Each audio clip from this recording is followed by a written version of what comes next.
এই খাবারটার সাথে বেশিরভাগই বরিশাল বিভাগের মানুষ বেশি পরিচিত, তবে অন্য অন্য জেলার মানুষও খেতে খুব পছন্দ করেন। চলেন যাই তৈরি করে নেই।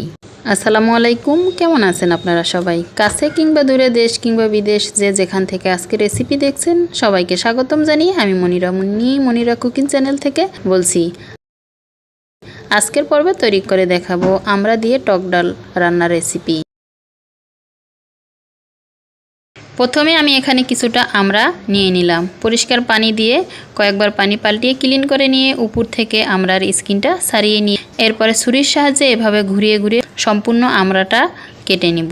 এতে করে সেদ্ধ হয়ে যাবে অতি তাড়াতাড়ি এবং রান্নার পরে মশলার উপকরণগুলো ভিতরে সহজভাবে ঢুকে যাবে। এখানে কিছুটা কাঁচামরিচ, পেঁয়াজ, রসুন নিয়ে কেটে প্রসেসিং করে নিব। আজকের ভিডিওটা যদি আপনার কাছে খুব বেশি ভালো লেগে যায় তবে একটা লাইক দিয়ে সম্পূর্ণ ভিডিওটার সাথেই থাকবেন।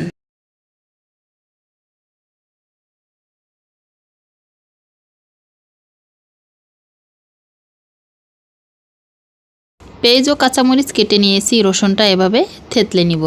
আপনি চাইলে এটা কাটিং করেও নিতে পারেন। এখানে আমি একটা পাত্রে 2 কাপ পরিমাণ খেসারি ডাল নিয়ে পর্যাপ্ত পরিমাণ পানি দিয়ে 15 থেকে 20 মিনিটের জন্য ভিজিয়ে রাখবো। এতে করে সহজভাবে সেদ্ধ হয়ে যাবে।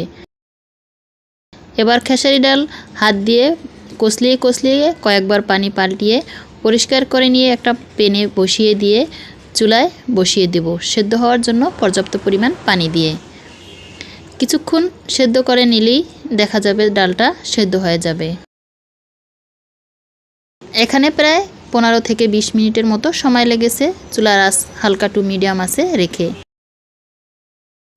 মিহি পেস্ট তৈরি করে নিয়ে কেটে রাখা আমরা অ্যাড করে দিয়ে দিব 1/2 টেবিল চামচ থেকে একটু বেশি পরিমাণ হলুদ অ্যাড করে। এবার সমস্ত উপকরণটা নাড়াচাড়া করে পানিটা শুকিয়ে নিব। এতে করে দেখা যাবে হলুদের কাঁচা গন্ধটা চলে যাবে।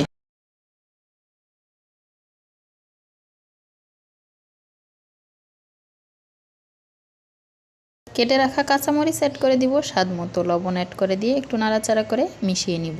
এরপরে এখানে পরিমাণ মতো পানি অ্যাড করে দিব। পানি অ্যাড করে দিয়ে অপেক্ষা করব বলক আসার আগ মুহূর্ত পর্যন্ত।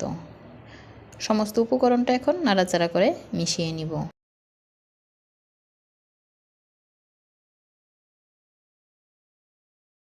এক পর্যায়ে বলক উঠে আসলে রান্না করে নিব ঠিক 8 থেকে 10 মিনিট। এতে করে সম্পূর্ণ উপকরণটা বা আমড়া সেদ্ধ হয়ে যাবে।